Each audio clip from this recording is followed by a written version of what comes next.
What began as a conflict over the transfer of consciousness from flesh to machines escalated into a war which has decimated 1 million worlds. The core and the arm have all but exhausted the resources of a galaxy in their struggle for domination. Both sides now crippled beyond repair, the remnants of their armies continue to battle on ravaged planets, their hatred fueled by over 4,000 years of total war. This is a fight to the death. For each side, the only acceptable outcome is the complete elimination of the other.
Hello everyone, this is Mythonian, bringing you some more Total Annihilation, except instead of actual gameplay, what you're seeing is pre-recorded stuff, and I'm sort of just talking over it at the moment.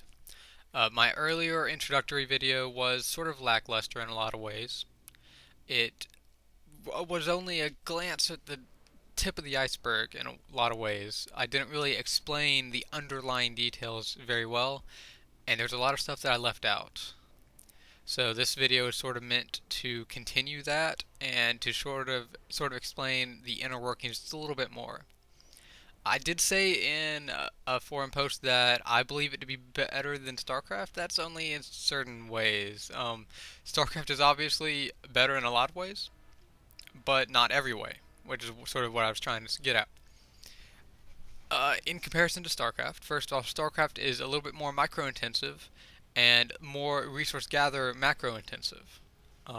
The total Annihilation is less micro intensive, more construction macro intensive, and it's more strategically complicated. In that I mean there are so many new and varying and different combinations of things that you can do that all lead to completely different results. And the balance that you need to find of constructions versus building units versus expanding versus scouting versus attacking or defending is like such a fine line that you can go down, and just a little bit on the wrong side and you can either sweep over your opponent or completely be annihilated, or be caught in a power struggle for 20 minutes until someone else gets up to the next tech level and blows you away. But anyways, another difference is the mechanics of how units shoot. In StarCraft, almost every unit, as soon as they shoot their weapon, as soon as you see the little animation on the guy, it's an instant hit. Guaranteed hit. Guaranteed to do damage, things like that. That's not at all how it is in Total Annihilation. Every single unit in Total Annihilation actually shoots a tracked projectile. That means that if the projectile misses, it does absolutely no damage at all. If it shoots and the guy moves and the projectile misses, you get nothing. absolutely nothing. There are a few guys in StarCraft that do have that type of thing. For example, in StarCraft 2, the Hellion is mostly like that, as in it won't always hit. It's not guaranteed, obviously. And in the original StarCraft, the Lurker was the same way. These tracked projectiles will sometimes hit, sometimes miss. It really will depend on if your opponent can move out of the way or not. In Total Annihilation, that does play part of it, and that's really the only reason why micro exists at all. Because your units auto attack on the move, most units, not all, and they will, um, if your projectile is shot and you are moving or strafing in front of that unit, it will sometimes miss, and that will allow smaller units to sometimes do better against larger units. So if you are really able to micro and the unit is able to be microed effectively, then you can do a lot of damage with some units. Now, overall, strategically and through the progression of tech and through the game, it's also very different from StarCraft. StarCraft has unit upgrades that allow it to that allow specific units to be useful over a larger time frame and allow you to invest more into that unit. Until Annihilation, it works a little bit differently. Instead of upgrading specific units to make them stronger, it focuses on a larger number of those units or a variety of different units. There's no way to improve a unit unless you get a specific. There are some mods that you can download for the game that add that type of stuff, but not in the vanilla game. And so instead of being able to make a specific type of unit effective the entire game, you have to add on to that your mixture of units. You just build more units. It's like in StarCraft, you have a max of 200 food by default. In Total Annihilation, with the current setup we've got right now, you can build up to 1,500 units. But that includes buildings and such. So you can get huge armies and things like that, and just flood the map, and it's crazy. In those late game scenarios, it's crazy. We had a game like that, and it was amazing. And since destroyed units leave like a wreckage on the ground, in large conflicts and extended conflicts where you've got hundreds of guys being killed in an area, and then the other guys aren't even able to move anymore, and it's just the guys with longer range that have huge advantages, and then you're transferring into air tech to be able to be more aggressive and mobile in that area, then your opponent is getting rocket tech to counter that, and it leads on and on and on and on and on, and you're forced to try to get a positional advantage in an area where you can't hardly move, and it just gets amazing in those late game scenarios. So hopefully, and you'll see a few clips of that later, because I recorded that game and it was like an hour and a half game. So yeah, that's another thing. Total Annihilation is a hard game to record and commentate. By that I mean I'm probably not going to bring very many full games. The reason for that is that most good games last either a very, very long time, or they have long periods of time where there's not action. You can have a full 10, 15 minutes where absolutely nothing happens. That's because guys are someone's massing up units, trying to get a positional advantage, expanding, exploring, things like that, and you just don't happen to do anything. But it's sort of necessary to the game in how the players are affecting the game and trying to progress through the game. And that game progression can get very, very complicated. At the start, you build a couple metal extractors, you build a couple energy providers, and then you start building unit production facilities. At the start, you can pretty much either do a K-bot lab or a vehicle plant. If you do anything else, then you're going to be very behind at the start, and you're very vulnerable at the start.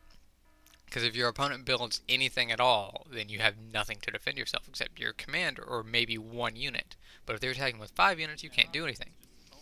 And so If you go Navy, then it builds slowly, and you can only get a unit or two out at all, and really that unit's not able to defend everything else because most of your stuff will be on land. And then if you go air, you still will only have a unit or two, and those units are fragile because they're aircraft. They can do some decent damage, and they're very, very quick and very, very mobile, but they can't really defend yourself if you're under attack.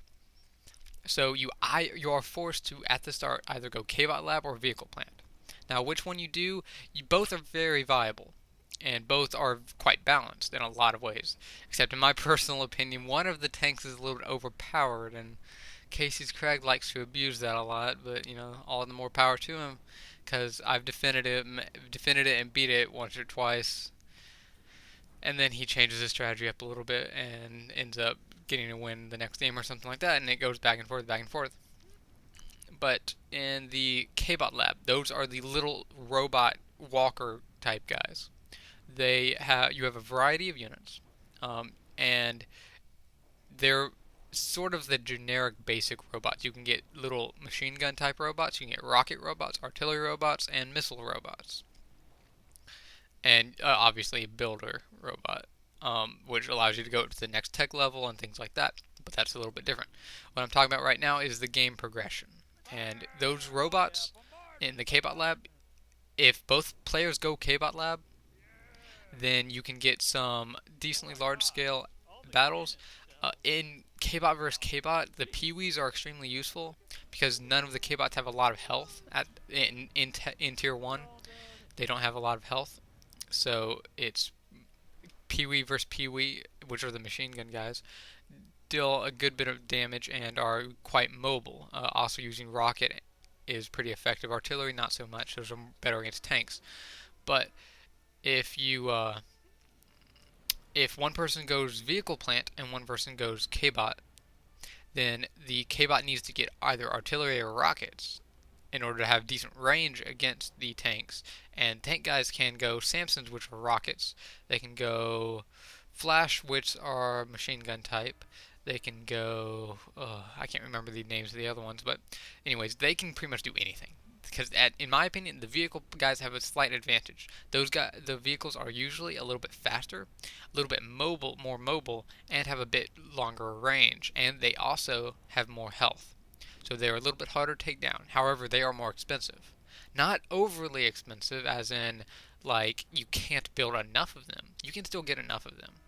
It's just you're committing a little bit more to it. And it makes it a little bit harder to transfer a tech.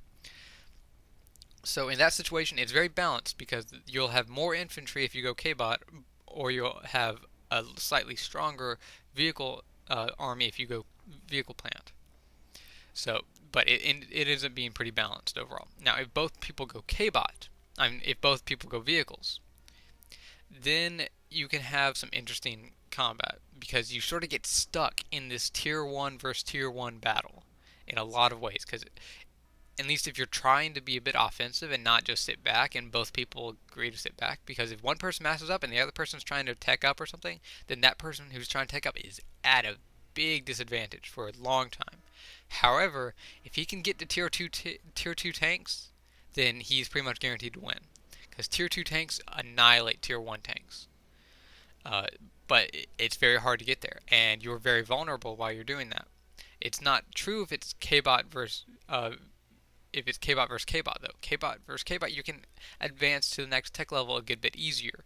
But vehicle versus vehicle, if you go to the next level, then you're going to have some issues.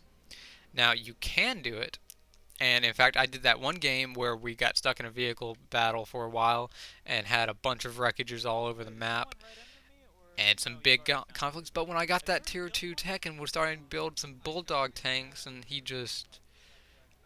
I was able to push in, and I was able to do some damage, and I eventually wore him down, got some big Berthas up, which are a very strategic type weapon, and then I ended up pushing him back and killing him in the end, even though he annihilated half my infrastructure halfway through the game. But, okay. If you do go Tier 2 tanks, and the other person has Tier 1 tanks, you can push in and do a lot of damage. Not always will you get a complete win, though, because that person, That well, only if they're massing up will they be stuck there. If they don't stay there, then they could go up to tier 2 tanks as well, and you could get caught into another power struggle again, or they could possibly transfer into Navy or aircraft. Because tier 2 tanks don't really have a good counter to aircraft, aircraft ends up being quite effective against them. Now, obviously, as I said before, the tier 2 tanks have a lot of health, but aircraft are very mobile, and if you stay on the tanks, you won't take much damage, and you'll be able to end up doing a good bit of damage in the long run. Especially if you end up getting up to tier 2 air. Tier 2 air is so powerful once you get a good number of them. Those gunships are just amazing. And one thing I should mention is that everything I've talked about so far is with the ARM. The core tech is a bit different. It works a lot of the same ways, but there's some intricacies in it that I'm not going to go over in this video because I'm not really big into playing the ARM, and neither is KC, so we won't see a whole lot of that in gameplay at the moment. But anyways, air against tier 2 tanks, air has an advantage. Air against tier 1 tanks, though, it's pretty balanced, which is interesting because tier 1 tanks is worse than tier 2 tanks, which it's sort of almost like a triangle in tier 1, tier 2, and air. And that air can be either tier 1 or tier 2. Tier 2 is better and a little bit better against tier 1 tanks, but they're both decently well.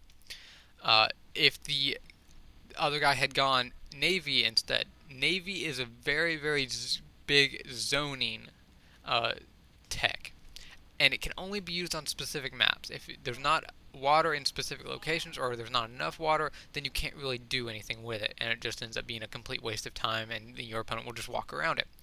But if the map has a good amount of water, and you can actually get some good positioning with your ships, then they can do a lot of damage. Because ships have good range, good damage, and slightly below decent health. If you get your ship too close to the shore and they're able to hit it from the shore, then you're going to lose your ship without doing that much damage. But if you can get your ship a bit offshore and just bombard them, then you're going to be at an advantage. And that's sort of what you have to do with ships. If you're going against ships, if you're going against land, but if you're doing ship versus ship, tier 1, you only have one good unit, because that good unit cancels the submarines, which are the only other possible offensive unit that's viable. And since they have such short range, they can only really do damage to tanks that are close to them, or that are also relatively close range, such as the Bulldog tank, which has to get in close, or the Flash, which is a T1 tank, which also has to get in decently close. It can do very well against those guys. However, other ones like the Samson or longer range missile tanks are unable to really be done against the Zeus. However, the Zeus is a good assault K-bot, as in it could go straight through enemy lines and just keep going because it has a lot of health. If you can get it into the enemy base, then you can do a lot of damage. And then there are also defensive tech structures that you can build, turrets and things like that. You can build laser turrets, which are closer range, have a little bit more health, do a little bit more damage, or you can have rocket towers, which are longer range, have smaller health, and don't do quite as much damage.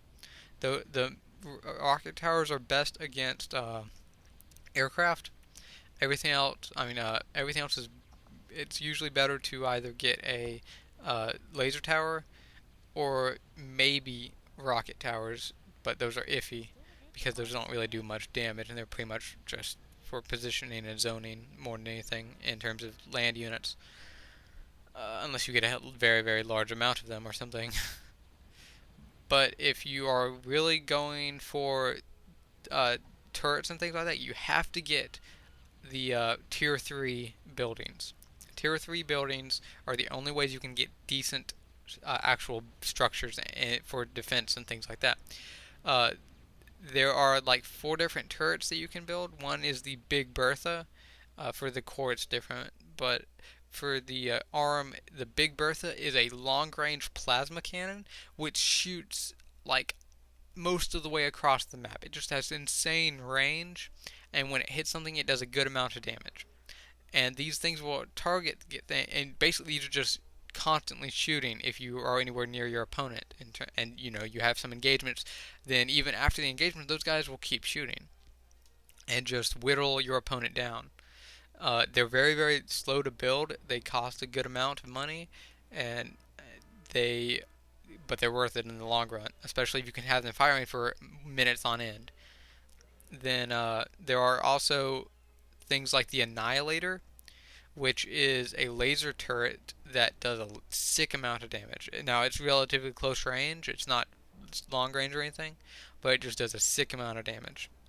There is a pop-up artillery cannon, sort of, that is like medium range, and it does a decent amount of damage. It's good against tanks, but it's not very strong, and it can be killed decently quickly if your opponent's got any matter of a force or not. And then you can, if you really want to invest time and effort, you can go nukes and missiles and things like that.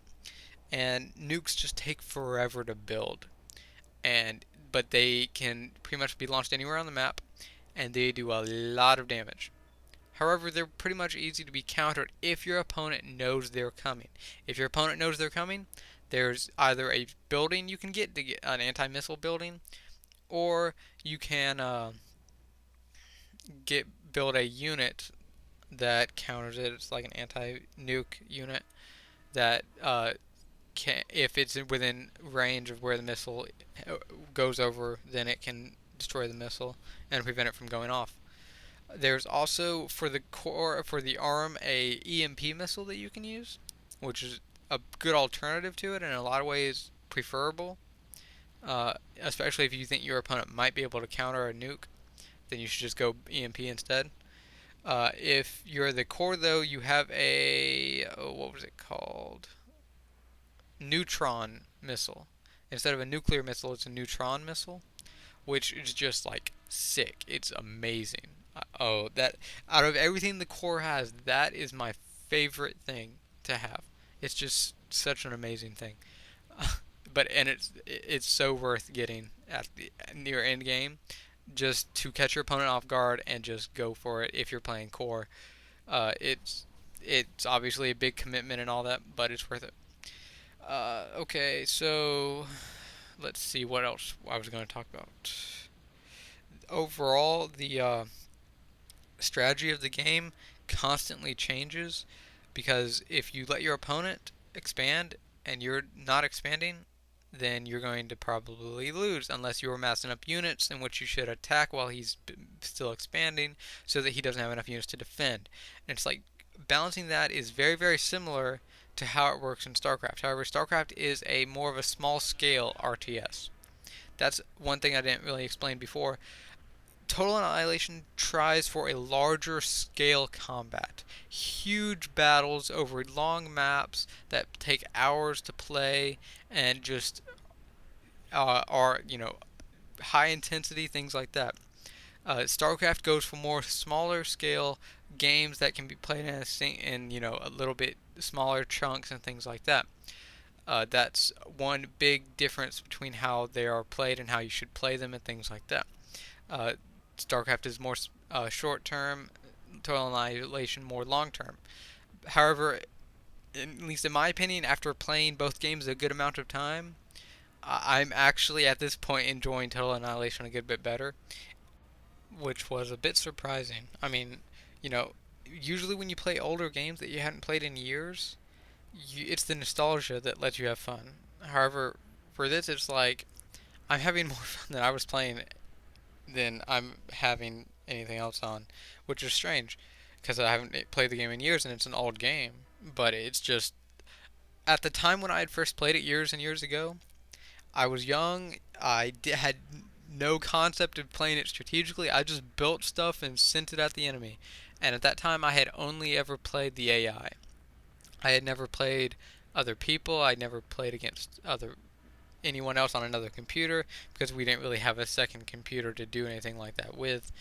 So it's like, now that I've played against actual people and I've played it, trying to think strategically, I've realized that this game is just the step beyond anything I've ever played before. And even though it doesn't have micro, which is sometimes a shame, wish the micro would be better. It's still that good of a game that I'm just having a blast with it. So it's like, I mean, you can get the game for $5.99, and then you can get a free patch which improves everything. Then you can play it online for free with anyone. So I mean, and then having as much fun as I am, it's worth much more than that. I would pay a good bit of money. I mean, I'm having more fun right now than I'm having playing a full $60 game or something, which is crazy.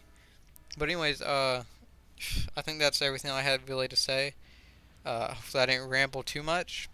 Hopefully you guys enjoy this at least a little bit. Hopefully you understand a little bit more of the game. I'm not sure I'll be recording any full-length games though. It's like I might do highlights of a game, things like that. It's so hard to record an hour and a half long game where half the entire game is nothing but macro, which oh, and I should probably explain that. Macro is where you work on your infrastructure and you build units and you do stuff at your base. Micro is where you control your units and try to get little tactical advantages against your opponent, like positioning advantages and things like that. Uh, so I didn't really explain that, and I've been using those words this entire time. Oh wow. Uh, if you've played an RTS though, you should know what those mean. It's pretty common nowadays. But yeah, so anyways, Total Annihilation, really really cool game, very slow-paced game. If you end up buying it, there's a link in the description where you can get it for $5.99. It's extremely cheap. Um, if you don't want to pay that, then contact me or something, and we'll get it done. But anyways, if you want to play with me or anything, or you get the game and you're interested in doing a few games or whatever, then hit me up or whatever. Contact me, send me a message, something, and we'll do some games together. It's a fun game, can have a lot of fun, and it's worth it. It's easily worth the money. I'm just saying that right now. If you're an RTS fan, you gotta play this game. You just gotta. It's a great change of pace from any other game, any other strategy game, and it's uh, overall very well done, very clean, and even if there are some minor things that are wrong with the game, that's only because it's an old game. This game came out before the original Starcraft. And if any of you have played the original Starcraft before it got patched, it was quite bad as well. And in fact, comparing this to the original Starcraft before the patch, this is much better in every way. The only way StarCraft is better in some ways is because it's had years and years and years of getting patched and getting improved and things like that. And most of that has taken it even more towards shorter, faster paced gameplay. Total Annihilation is the only game I can think of that has done this well with slow, long paced gameplay. And it's just done it extremely cleanly and extremely effectively. And right now it's a rather small community that play this game. There's not that many people still actively playing online. You can see a few games on now. Different parts of the day, different times of the week. You can see up to a dozen games going on with different people, different numbers of people. There's different clients that you can get to play online, such as Game Ranger and Warzone, which you can download separately and host games and things like that. And there's thousands of maps for this game. You can play all kinds of maps, large, small, only ocean, only land, maps that are best for air, all kinds of crap.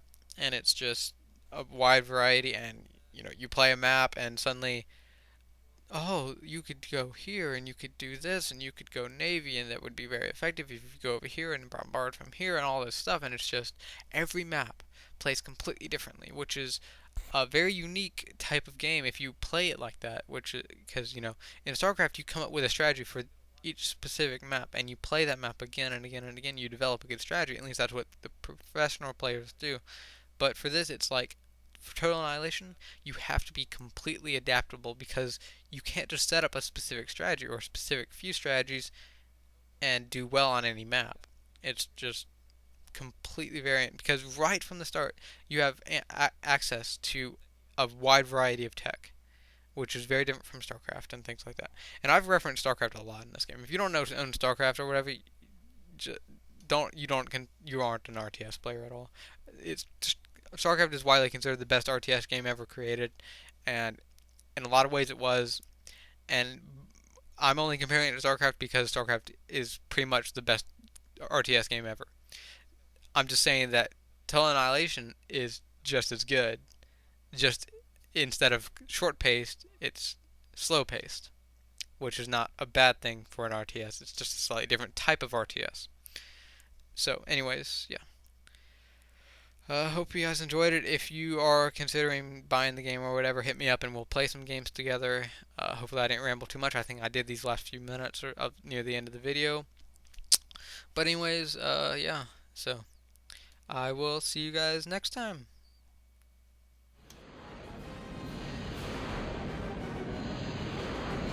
Ah!